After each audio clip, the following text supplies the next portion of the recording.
이제 곧 예배를 시작합니다. 우리 다 함께 묵상 기도하시며 예배를 준비하도록 하겠습니다.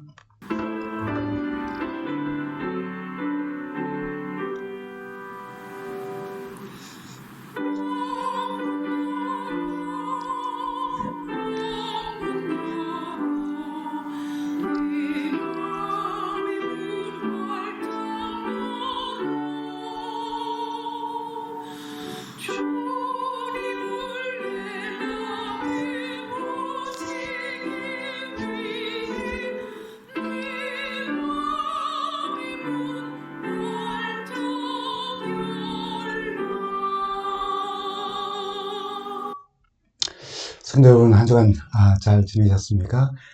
오늘 우리가 함께 나눌 말씀은 제1기를 마치며 우리가 교과에서 사랑과 공의의 하나님 이제 마치며 사랑은 율법의 완성이라는 주제로 공부를 하겠죠.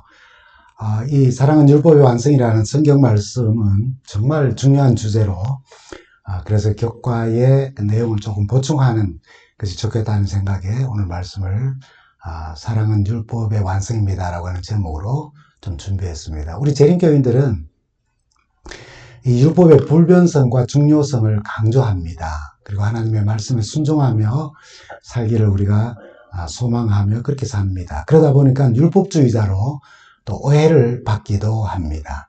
근데 오늘 본문의 말씀은 율법의 문자적 순종을 넘어서 율법의 정신인 사랑이 율법의 완성이라고 우리에게 알려줍니다. 자, 그러면 사랑이란 무엇인가 라고 하는 질문을 한번 해봅니다. 사전적 정의로는 사람이나 존재를 귀하게 여기고 아끼는 마음이라 그렇게 했어요.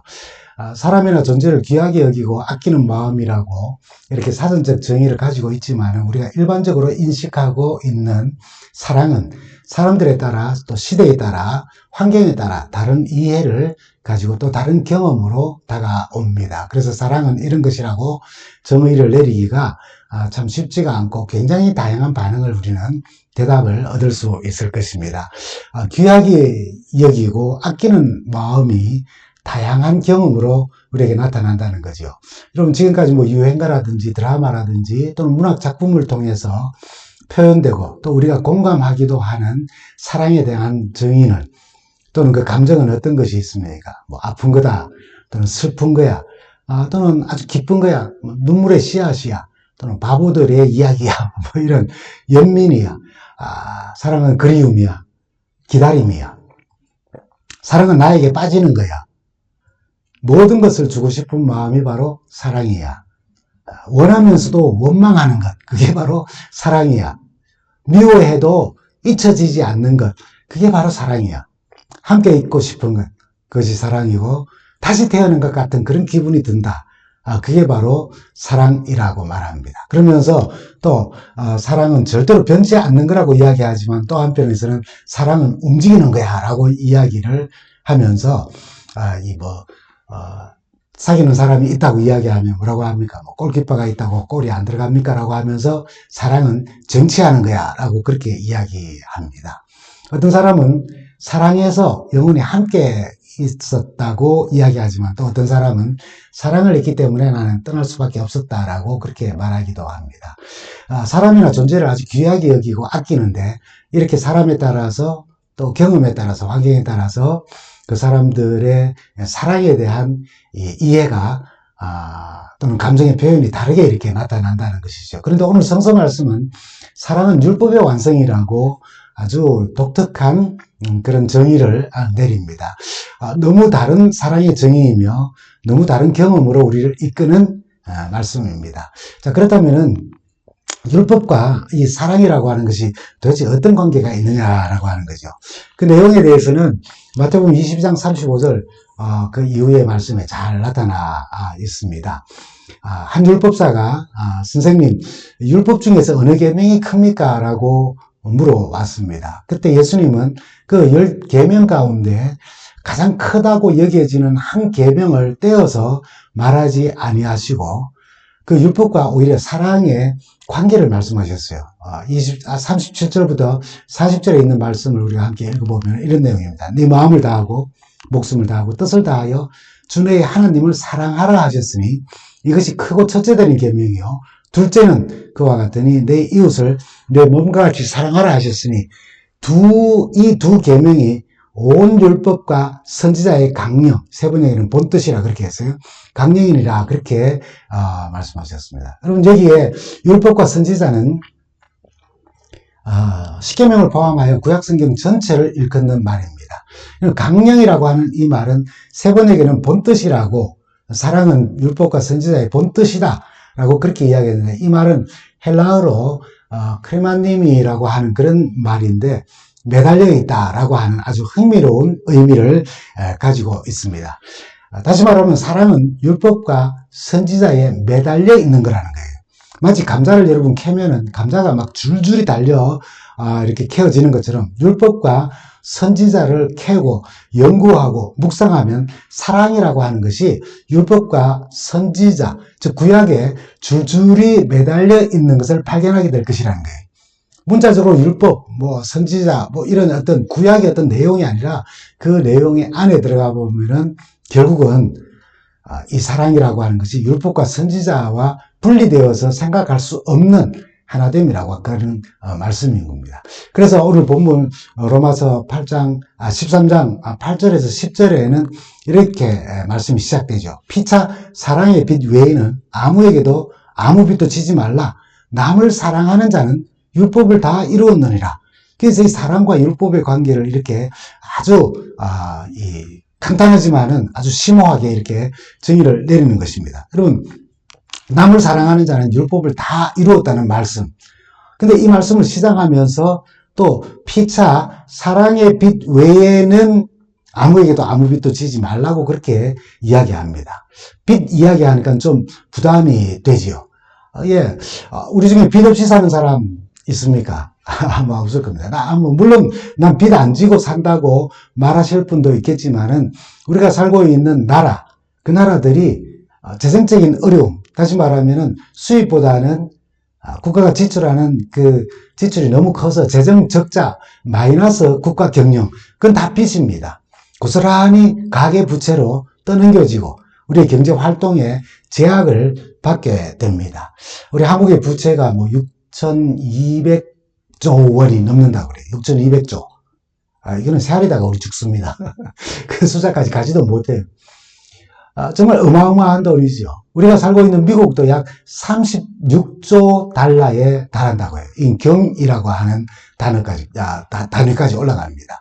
이 땅을 살며 빚을 진다는 것은 참 불가항력적이라고도 말할 수 있죠. 나와 상관없이도 내가 떠안는 빚들도 있다는 것입니다. 빚 없이 산다는 것이 거의 불가능한데 빚을 지지 말라고 말하는 것이 무슨 뜻일까요?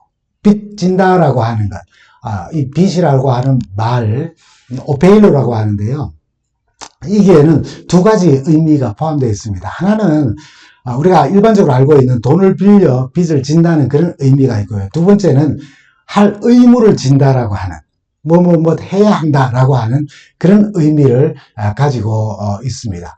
바울은 이 말씀을 하기에 앞서에 그리스도인들은 로마 당국에 행해야 할 의무에 대해서 납세 의무를 포함해서 그 의무를 이행하지 않으면 안 된다고. 그러니까 그것을 꼭 이행하라라고 하면서 빚이라고 그렇게 이야기를 했어요. 해야 할 어떤 의무. 즉 바울은 당시 로마의 신민으로서 져야 할 의무들, 요즘으로 말하면 납세의 의무라든지 국방의 의무라든지 또 법을 준수하는 의무 같은 것들을 제대로 지키라고, 그것이 국가를 향한 빚이니까 그 의무를 행하라고 지금 말하고 있는 것입니다. 그러면서 이제 이어서 방금 읽었던 말씀처럼 개인적인 빚에 대해서도 말합니다. 아무런 빚을 지지 말라는 게 아니라 개인이 혹 어떤 빚을 지고 있다면 그것을 꼭 갚아야 할 의무를 가지고 있다는 말입니다. 우리가 살다가 경제적으로 빚을 질 때가 있지요. 세상에 살면서 남에게 돈을 좀 빌릴 때가 있습니다. 그러나 이러한 빚들은 성도들이 마땅히 갚아야 할 빚이라는 것입니다. 빚이 있다면 성실히 갚아야 한다는 것을 강조하고 권면하는 것이죠. 그런데 빚은 꼭 갚아야 하는 것이 그리스도인의 의무인데 오늘 좀 앞뒤가 맞지 않는 듯한 사랑의 빚은 져도 된다고 지금 이야기하는 것입니다.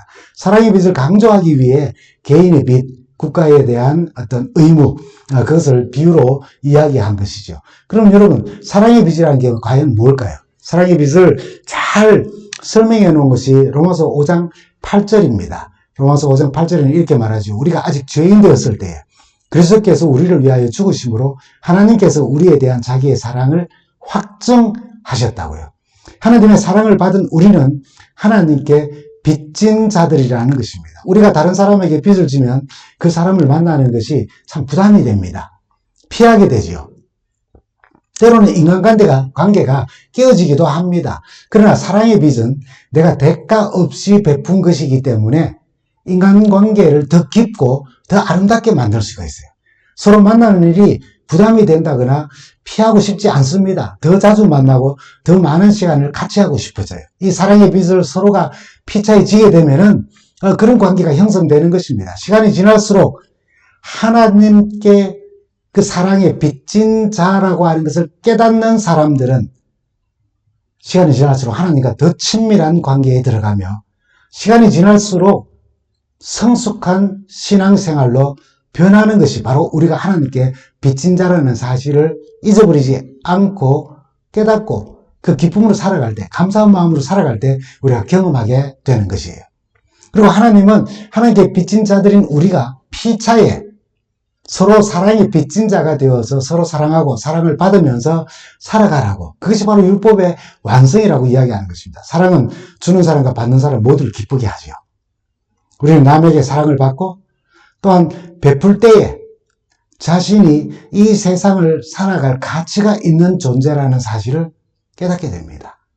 어려운 일을 겪으면서 누군가에게 내가 사랑받고 있다는 것을 알면은 그 어려운 일을 잘 감당해낼 힘을 얻게 됩니다. 우리는 그리스도의 십자가 희생의 사랑으로 구원을 얻고 주님께 사랑의 빚을 진 사람들입니다. 그래서 힘든 이 세상을 살 가치를 깨달아 알고 있고 또 어려운 신앙생활도 이겨내는 것이죠. 이 사랑의 빚은 그 규모와 크기가 얼마나 클까? 전에 이 말씀을 한번 우리가 말씀 나눈 적이 있습니다. 주님은 마태복음 18장에 10,000달란트 빚진 자의 비유로 말씀하셨어요. 전에 말씀드린 바가 있는 것처럼 한 달란트는 6,000데나리온. 그 당시 하루 품삯이 한 데나리온이니까 한 달란트만 빚져도 6,000일 동안, 즉 16년간의 품삯을 받고 쉬지도 않고 쓰지도 않고 고스란히 모아뒀다가 갚아야 할 기간입니다. 몇 년이라고요? 16년입니다. 한 달란트가. 근데 1만 달란트는 16만 년 매일 벌어서 한 푼도 쓰지 않고 먹지도 않고 모아야 갚을 수 있는 어마어마한 액수입니다. 여러분 16만 년, 우리 개념 속에 있습니까? 물론 이 진화론자들은 이런 개념을 숫자로는 가지고 있습니다. 16만 년. 이 비유는 우리가 스스로의 힘이나 능력으로 도저히 갚을 수 없는 그런 빚을, 죄의 빚을 하나님께 진 그런 죄인들이라는 것을 강조하는 내용입니다. 그리고 하나님께서는 그런 우리를 불쌍히 여기셔서 너무나 큰 죄를 아무 조건 없이 모두 용서해 주셨다는 사실에서 우리는 하나님께 이 큰 사랑의 빚을 진 것인 것입니다. 하나님은 이 사랑의 빚을 진 사람들을 통하여서 또한 하나님의 사랑의 역사를 이 땅 위에 행하기를 원하시는 거예요. 그런데 이 사랑, 율법의 완성을 이루는 사랑은 수직적으로 하나님께로부터 우리가 받은 사랑의 빚이지만은 우리가 이 땅을 살면서는 이 사랑의 빚의 방향이 어떻게 어디로 향해야 할지를 말해주고 있어요. 하나님께로부터 받은 수직적 사랑의 빚이기 때문에 그걸 갚으려고 하면은 수직적 방향으로 하나님께 빚을 갚아야 합니다. 그런데 성경은 그렇게 말하지 않고 있어요. 율법의 완성을 이루는 사랑의 빚은 좀 전에 우리가 함께 읽었던 로마서 13장 8절에 이어서 9절과 10절에는 우리에게 이렇게 말씀합니다. 간음하지 말라, 살인하지 말라, 도둑질하지 말라, 탐내지 말라 한 것과 그 외에 다른 계명이 있을지라도 어떤 종류의 말씀이 있을지라도 내 이웃을 내 자신과 같이 사랑하라 하신 그 말씀 가운데 일상생활 속에서 우리가 저지를 수 있는 모든 범죄들이 이웃을 너를 사랑하는, 네 자신을 사랑하는 것처럼 사랑하는 그 말씀 가운데 다 들어있다고요. 사랑은 이웃에게 악을 행하지 아니하나니 그러므로 사랑은 율법의 완성이라 라고 그렇게 이야기를 하는 것입니다. 그러면 우리가 하나님께로부터 받은 사랑의 빛, 이것이 율법을 완성케 하는 사랑인데 우리의 사랑의 방향은 어디로 향하여 그 율법의 완성을 이루는 실천을 이룰 수 있는가? 하나님께로부터 받은 사랑의 빛, 수직적이기 때문에 수직적 방향으로 하나님께로 향하기 이전에 이웃, 바로 수평 방향으로 우리의 사랑은 나누어져야 한다는 것입니다.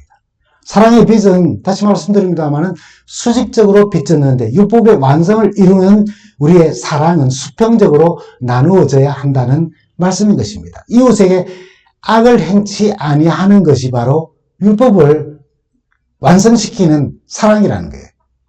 율법의 완성을 가져다주는 사랑하는 삶은 구체적으로 이웃에게 악을 행치 아니하는 것이라고 말합니다.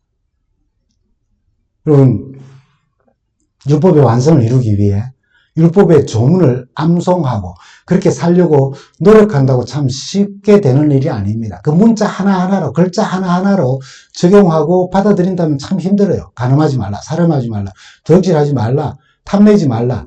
아니, 음욕을 품는 것으로도 또는 형제를 향하여서 못된 말을 하는 것, 그것이 다 죄라고 이야기를 했어요.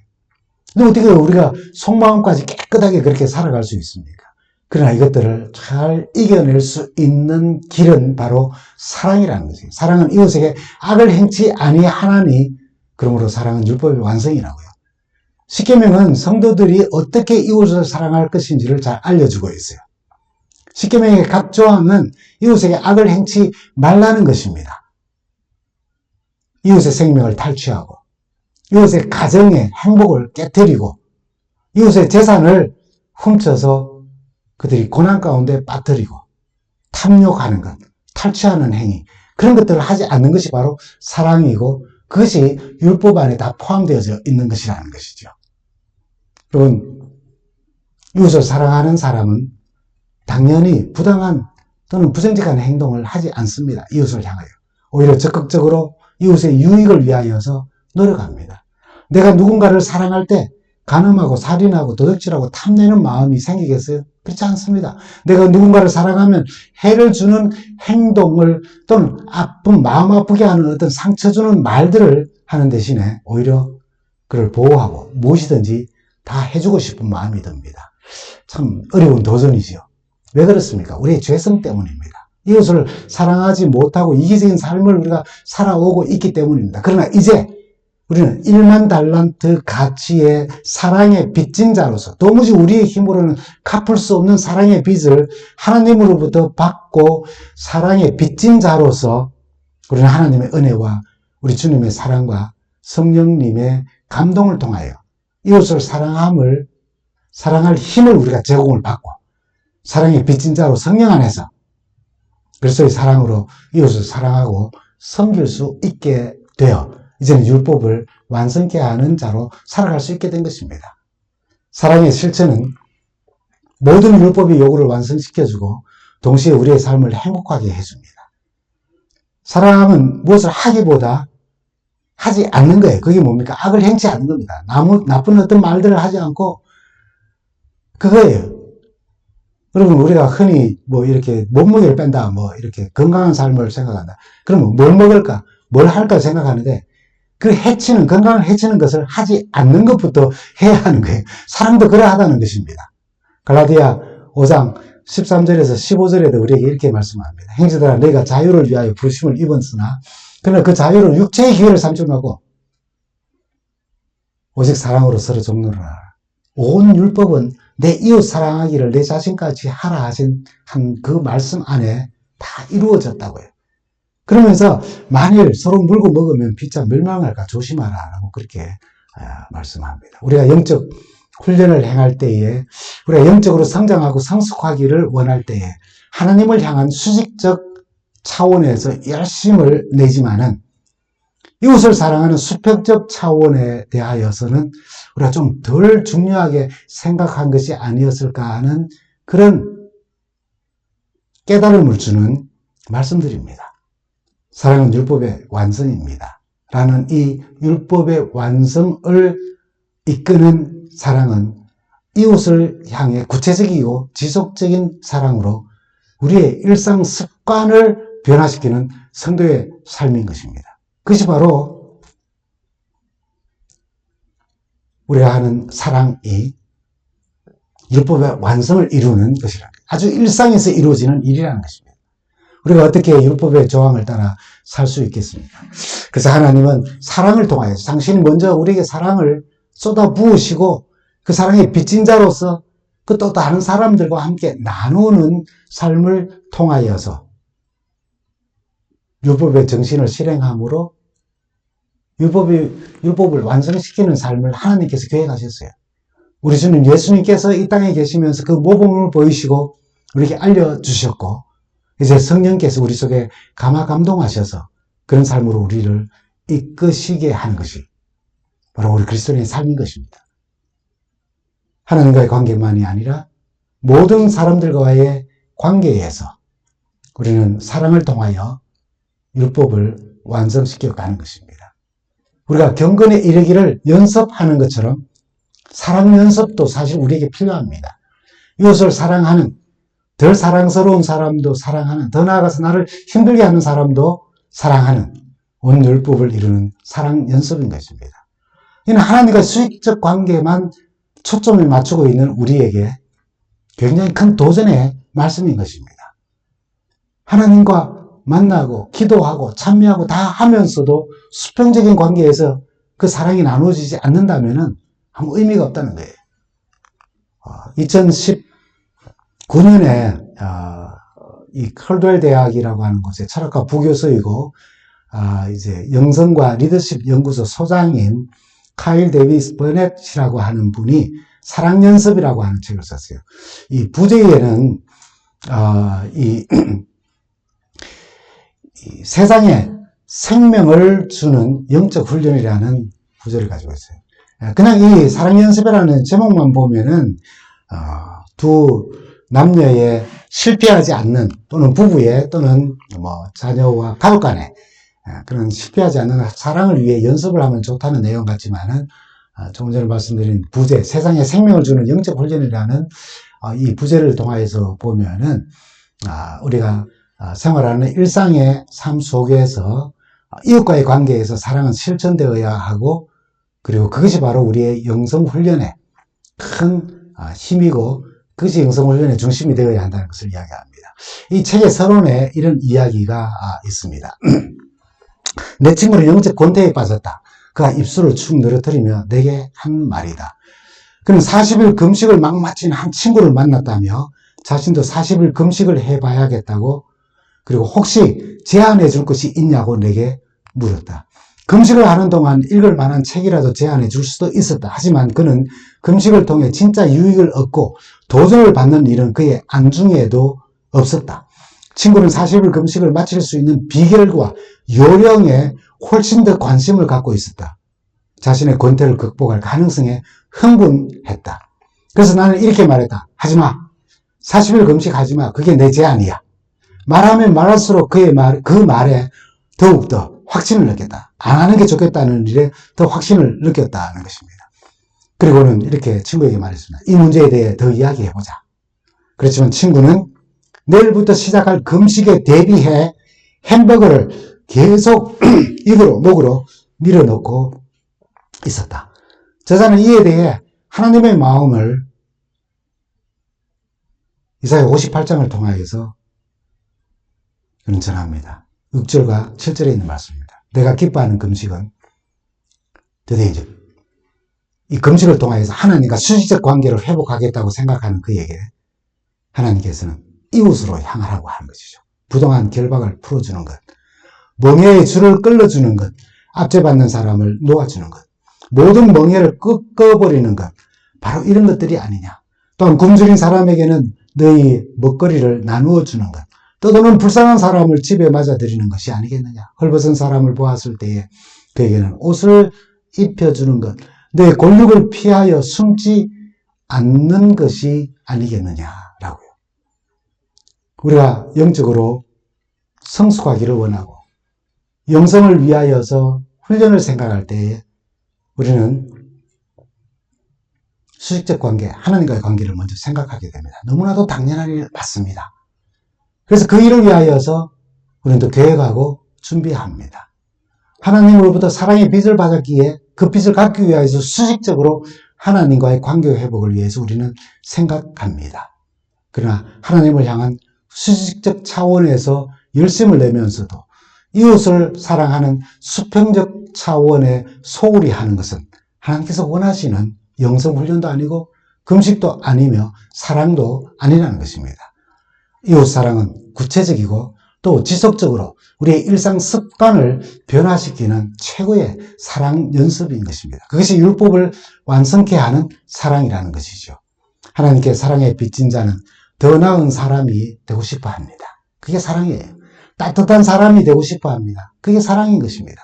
다른 사람들의 장점을 보면 기뻐하고 다른 사람들의 아픔에 함께 아파할 수 있는 사람이 되고 싶어 합니다. 그것이 사랑에 빚진 자입니다. 우리 하나님께로부터. 그렇게 하나님께 기쁨이 되고 주님 십자가 사랑에 빚진 자로 서로 사랑으로 율법의 완성을 이루는 은혜가 우리 가운데 넘쳐나면서 다시 오시는 우리 주님을 뵙게 되기를 간절히 바랍니다. 감사합니다.